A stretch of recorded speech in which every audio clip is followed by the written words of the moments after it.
This is the New York City FC Pregame Live. Tonight, New York City FC look for back-to-back wins as they play FC Dallas in Frisco.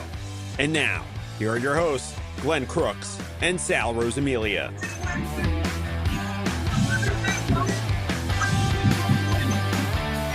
That's right, here we are. That's Sal Rosamilia there. I'm Glenn Crooks. We are providing the English radio commentary for the New York City side of things as they are here in Frisco, Texas. I just opened up my weather.com phone app. It's 104 degrees. That's not like with the humidity added on and all that. It's been over 100. But what does it feel like? That's the most important thing. It's 104. What does it actually feel like? We had the windows closed, and I demanded that we open them for our pregame. Glenn needed help opening the window, by the way. It was kind of sad. It's a size thing. Yeah, I'm too short. Couldn't get the extension that was necessary, but.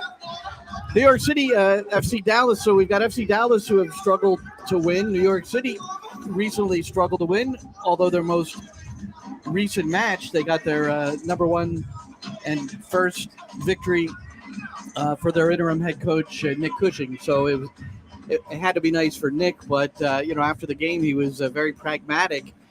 Because still a little bit soft on the defensive side, leaking some goals, and that was really his focus in the post-game locker room. If you go on behind the scenes, which the digital team did a great job for at New York City FC on Twitter and on YouTube, that they recorded his post-game chat with the team, and it really, the focus was, we got to be a team that does better on the defensive side. Well, that's why New York City was off to a good start. In the middle of the season, they had 6 straight matches. I believe Sean Johnson had 680 minutes in a row without allowing a goal, and things look really good. They looked legit to defend the title, defend the championship in those moments. But since then, it's been 6 straight matches, if you count the Open Cup, 5 straight matches without a shutout for this team. And even though they don't have a problem scoring goals, as we know, as games get tougher, as you get into the playoffs, you have to do a better job on the defensive end, and that's what Coach Cushing was talking about. Well, when I spoke to Nick earlier in the week, and that'll be part of our pregame show, I've got 10 or 11 minutes with him to run beginning at 8:45 Eastern, 7:45 local. I want to make sure I get the times right here. And but this one was, I asked him, specifically, there's organizations, all these other things, but how about the mentality? But what percentage of it is mentality, do you think? Because, you have to have the appetite to defend, right? Sometimes that's got to be, overrides any tactical film or anything like that. What do you think? Of course, I think, we've spoken about that, having the desire to keep the ball out the goal. We can talk tactics. We can, talk about setups. We can talk about how we deal with situations as a group and as individuals, but I think it's about individual, desire in the end to head the ball, to block the ball, to tackle, and we have that, but maybe we just have to, remind ourselves, because we do talk about trying to play an attacking style of football, and we do have players that have a lot of flair. The other side of the game is, is still apparent and is still there. We do have to almost do the gritty things to stop the ball going in the goal, and talking about them. And I think the good thing for me is when you look into the eyes of the players, they have a real desire to do that. So it's just about sometimes putting it on the table and saying, come on, this is where we have to get back to. And I have full belief in the players.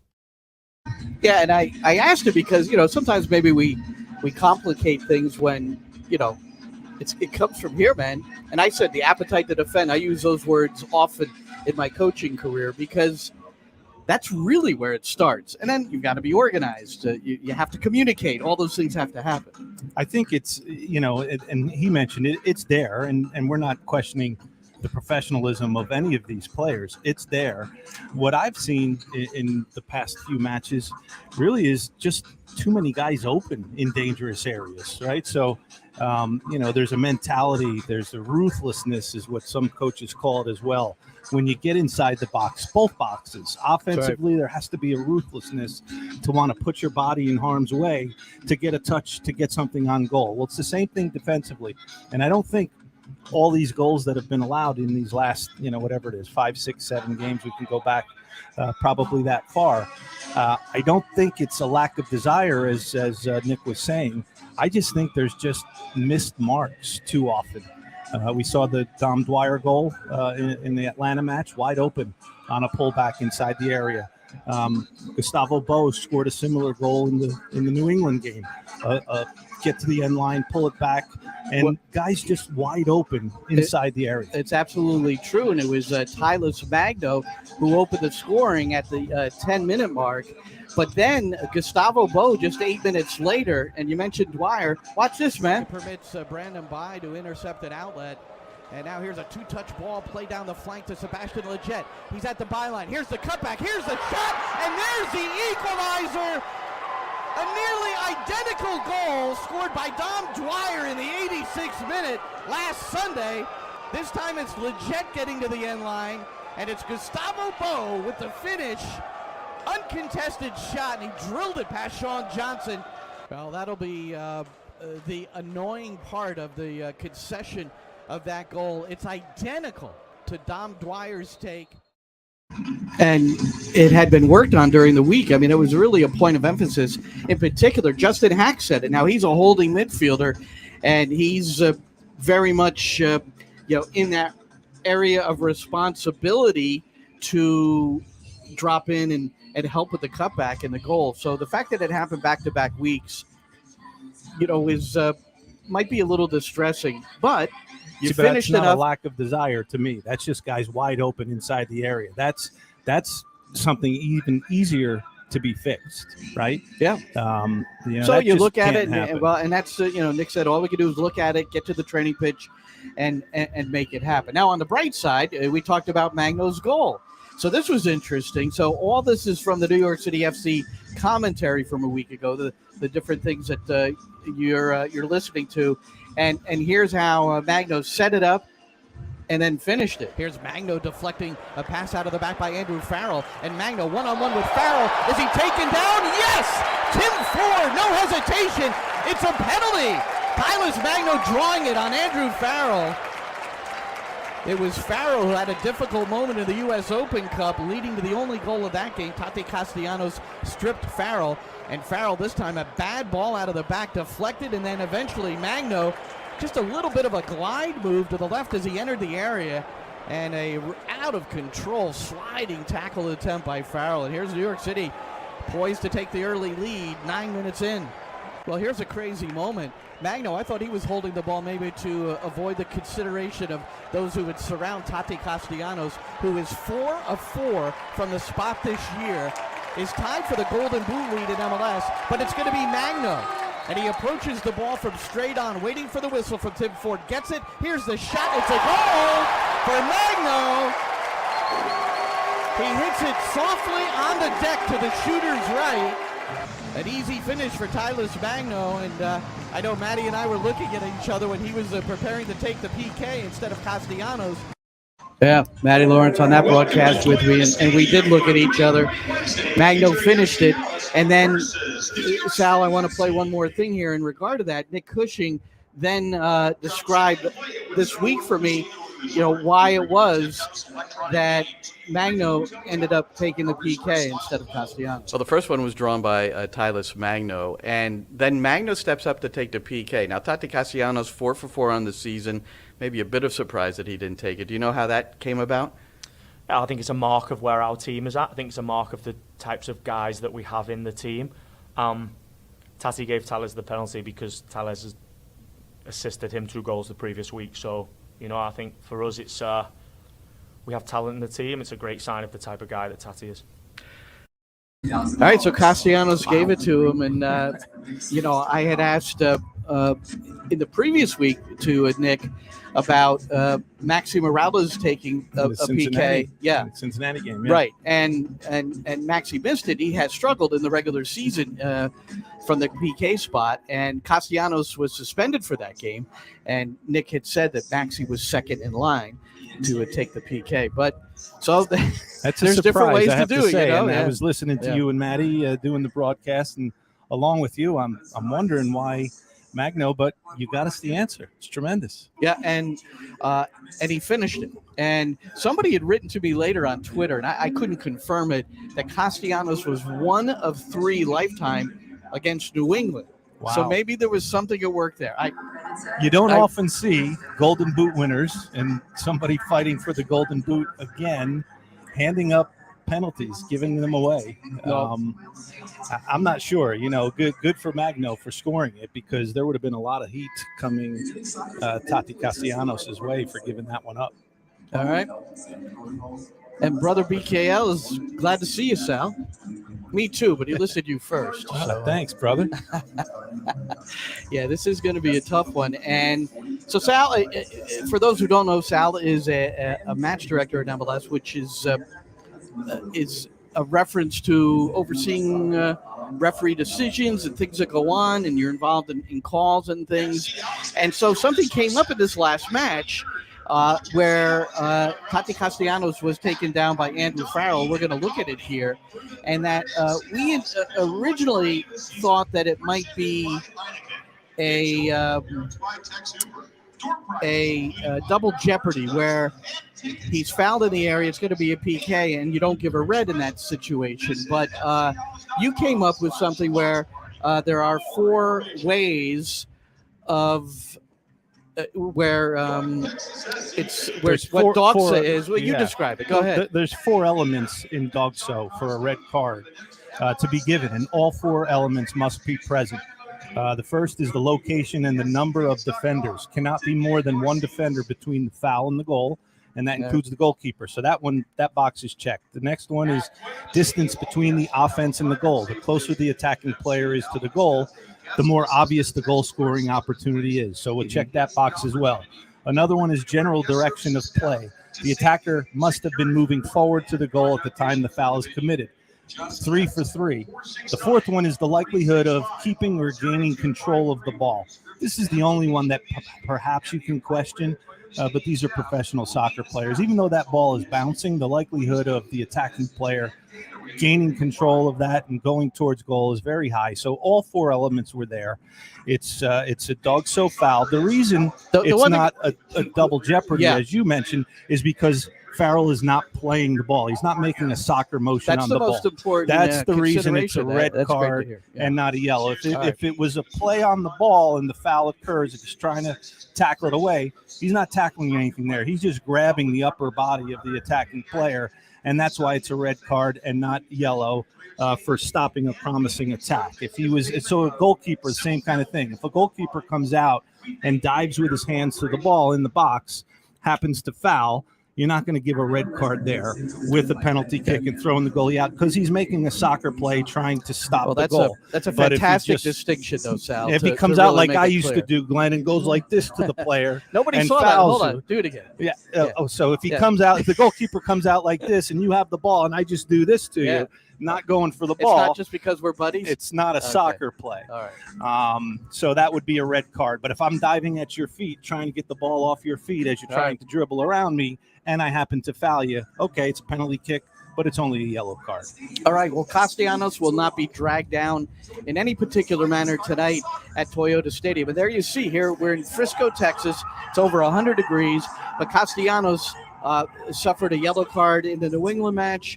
He's now on yellow card accumulation suspension, so Tati's not here. Alexander Collins, he was left behind too.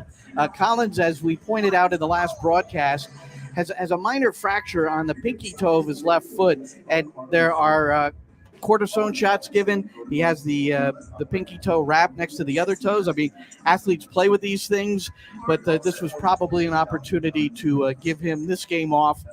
This is his first missed match all year. Well, MLS. He is the Iron Man. I mean, he has the club record for most consecutive minutes played.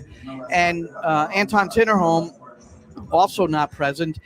He suffered an ankle injury. He had, as we presented last time, he had X-rays on the ankle. It's nothing to do with the Achilles, and the X-rays were negative. It's just now recovering from the ankle twist. So New York City's a bit shorthanded today. Once you see the lineup and the bench, which two All-Stars, by the way, in New York City. Two of the three All-Stars not in the game today. Yeah. So the third All-Star, Sean Johnson, certainly will be in goal. And we'll get to the rest of the lineup in a moment. We anticipate that Eber, we talked about Castellanos, we anticipate that Eber, coming off his 2-goal performance against Cincinnati, in the absence of Castellanos there, will get the nod at striker. We'll know that any moment. And one of the nice things about being on the road and having a couple of extra days is I got to sit with Eber yesterday in the nice air-conditioned office room, big table, put out the microphones, had them all relaxed. And Eber and I have been pretty good friends since his arrival. He's just that kind of guy. He's really friendly with anyone he comes across. I'm going to focus, and we spent 45 minutes chatting, and I'm going to put it up on my podcast called On Frame. It's not there yet. Got to edit it a little bit, but the full interview will be on there. By the way, that's on Apple Podcasts. So you go, and there's a bunch of great interviews in there now. There are. There's some good. I think there's some good stuff there. So go and subscribe, and then when the Eber thing comes up, then it'll show up. It's also on Spotify and TuneIn. Thank you for asking, Sal. This first clip is going to be about the what may be ultimate departure of Castellanos in this transfer window. That is the expectation, but still nothing firm. And we know Tati made some comments post-game on 2DN after the New England match, which really made it seem like it might be close, but there are a lot of different parties that have to come to an agreement, and he admitted that as well. But I asked Eber, about this replacing Tati. There's all the rumors about Tati Castellanos, perhaps, it almost seems inevitable, but we don't know. And then the interesting part is you were the starting striker and he was the reserve striker, and then that flipped, and your injury played a bit of a role in that too. And now all of a sudden you might be poised to have that responsibility again. But it's a couple of years later, so much has happened in that time. So how are you feeling about potentially taking over that role again full time? I don't have pressure because if you guys remember, when I come here, who was a striker here? Yeah, David Villa. And I think I come here and did well. So, and now Tati continue to do well. And if he leaves, I'm ready. If you guys can see how many minutes I play and how many goals I have, I think it's not bad. And I'm ready. I come here to be the number one, the striker of the team, and for sure I'm ready to get this spot. So he feels he's ready. He is going to have an opportunity tonight with Castellanos out with yellow card accumulation. That's what you expect from the striker, right? That's the kind of confidence and you want to hear. And he is in the 11 here. As you can see the 11 scrolled beneath us. An interesting group. Hack is getting his first career start. Justin Hack, the third homegrown signed by New York City FC. And the bench is a little shy. We talked about the people left home, Tinnerholm, Collins, and Castellanos. So you have two goalkeepers on the bench, Cody Mizell and Luis Barraza. But, back to Eber. And, you want – strikers need that. And coming off his last start against Cincinnati, getting 2 goals, I mean, sometimes you just got to get that first one, right? He had 2 coming into Cincinnati, one being a PK game winner, then got 2 there, and now he's just kind of oozing with confidence and looking at the opportunity that he's got in front of him, even if it's just for one more match and Castellanos ends up staying around, or if he does get transferred in this window and Eber's the man moving forward. I'll admit, when we got on the charter on Monday to come here to Frisco, we were wondering if Tati Castellanos was going to board the plane. We had been unaware, and I'll admit it, we were not aware of the yellow card accumulation until that day, that Monday. We did not have a record of it in our broadcast, which I regret because we want to be as specific and accurate as possible in our broadcast. So, no, he wasn't on the charter, but it's because he got suspended. And as Nick Cushing put it, I'm not planning on him for tonight, but once this game is over, I'll be planning on having him for the Red Bulls at the Hudson River Derby on the weekend, which is Sunday. So a little insight to Glenn. We were without Wi-Fi for 3 hours on the charter, and he didn't see Castellanos, and he couldn't check to see if there were any transfer rumors. He was losing his mind for 3 hours till we touched down, and it was okay. But look, I think everyone wants it for Tati, including the club. But the club, it's business. And David Lee has said it multiple times, until the club that desires him meets the asking price, it's not going to happen. So, and it shouldn't. If 15 million really is the price, and no one has confirmed that in the club, then or a little bit above that, when you look at some of the other things going on, it seems to me that he may very well be worth it. Well, I mean, that's a price tag. You're talking about the Golden Boot winner and an MLS champion, and on his way, right now leading in the Golden Boot race in 2022. So, yeah, I would say that's a price that they should look for. And what's the highest? And I probably should know this, but what's the highest transfer fee in MLS? I think it's still Brendan Aronson was 20 million. Yeah, but Miguel Almiron, I always remember he was the first big one, so I should know it what too. Was his tag? I don't know the numbers. I will say this without hesitation. I do not go too crazy on the transfer market and follow it that closely. Give me my player, I'll learn about him, and then let's go. And if he stays, there's nothing wrong with that. Tati Castellanos, we've seen it. He was a backup to Eber, as we saw in your clip, in your interview.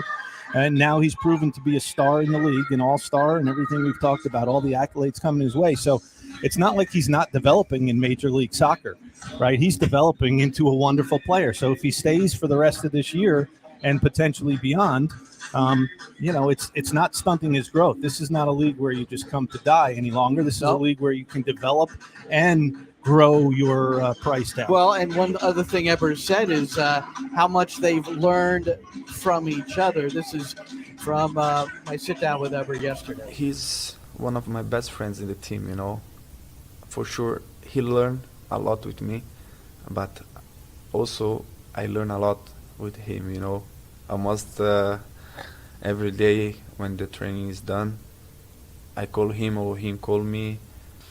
What did Tati learn from you, and what did you learn from Tati? Wow. I think he developed a lot, especially with his left foot. In the beginning he was not so good, and now you can see he scored a couple goals with his left. And in my career I have more goals with left than right. I think this is a good one. And also I think I always tell him to drop a little bit sometimes, to link, because it's and we give space for the wingers to run in the space we live. And with him I learn the way he fights. He's a fighter. He never give up. It's unbelievable. And for sure this is one of the things I learned with him, to never give up. That's them. They were best friends pretty early on, and what a wonderful relationship. And that's the way it should be with teammates, right? You push each other, you learn from each other, and you're playing what the last two coaches, well, being Ronnie Dyla and Dome Tarrant, they consider both of them strikers.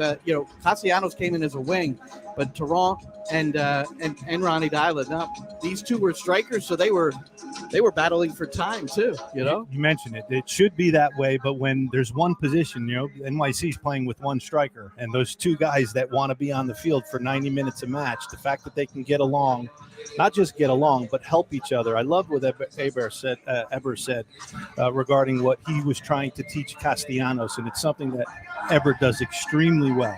And that's checking back to the ball and holding it up. Yep. And Castellanos more likes facing the goal and sometimes getting balls in behind. So I love that Eber was trying to add that to Castellanos' game. It's really, really just excellent stuff there in that interview. Well, on the left-hand side of your screen, it's Rob Vartugian warming up the New York City FC keepers. There are 3 here for this trip. On the road, you don't always have 3, but Cody Mizell is at the top of the box there doing some limbering, while Luis Barraza is at the edge of the 6, and Sean Johnson there as well. Robert Tudian's been the keeper coach here from the outset, 2015. You mentioned Castellanos leads in the Golden Boot race with 12. The guy who is tied for second is in the starting lineup for FC Dallas, Jesus Ferreira. So what's your scouting report on him before we break? Wow, I'm really excited to watch him, just given the fact of now it seems like he's the number 9 for the United States moving forward, right? At the moment, it looks that way, right? Between now and the World Cup, but based off the last little international break and what Jesus Ferreira was able to do, it seems like he's grabbed that number 9 shirt for the United States men's national team. So I'm really excited to watch him in person, and I'm sure he's really excited that Castellanos is not in the lineup because he's a goal behind in the Golden Boot, and it's a chance for him to maybe take the lead. This is a chance. Jesus Ferreira, who has scored against New York City FC and comes in with 11 on the season. Meanwhile, Paxton Pomykal and Paul Arriola. Well, Ferreira is an all-star. Arriola's an all-star. He's on the bench. Pomakal's on the bench. They have both been regulars this year. It's a midweek extravaganza in MLS. 10 matches tonight. And these midweek games, Sal, sometimes are not the greatest things to behold in terms of their beauty. Yeah. And here, with the temperature by kickoff, maybe it'll dip. It's down to 103. I just checked. It's down to 103. So, it's bound to be a little sluggish at times or a little awkward at times out here, Yeah, and that's the little bit unfortunate, but you have to manage these players, especially now in this July and August coming up, and the heat and the humidity that we're seeing around the country and the number of games that they have to play. You have to give guys breaks, and this is a sandwich game for both teams. So New York City's coming off a local game against New England, one of their rivals. And, of course, this weekend coming up, they have the local derby against New York Red Bull. And it's a sandwich game for Dallas as well, as they just came off their most recent game against Houston.